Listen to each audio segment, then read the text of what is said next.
ईमान से सब फरमाइश है आए हो का फरमाइश है और झीक लान में मैं दीदिया महावे मेरा पान तक झीक लान में झीक के फरमाइश है वही क्या नहीं तेरा पीछा जाना काय है कि आपकी मंगा जलवे माथे माने है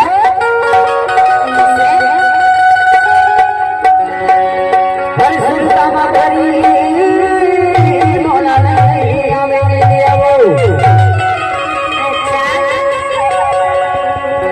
हर माया के मौसम से थोड़ा बिटिया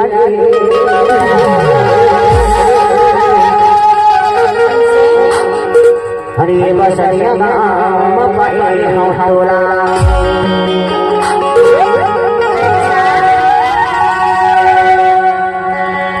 मारी बोया भरे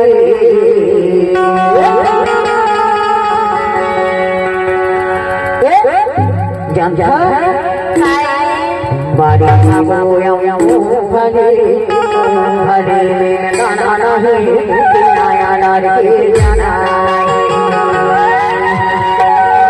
सही है ना सही बात है बिना झूठा में खवा ना रहा ऐसे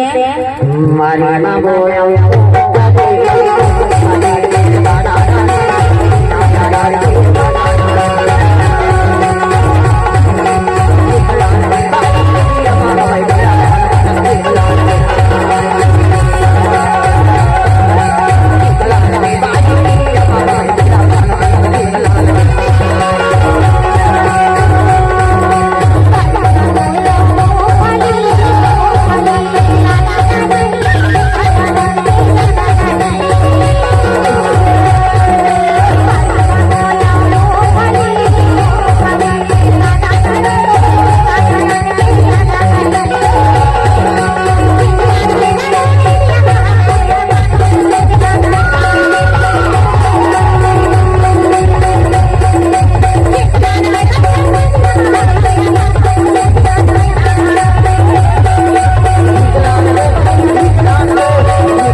हमारी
बारे बात समाया हुआ है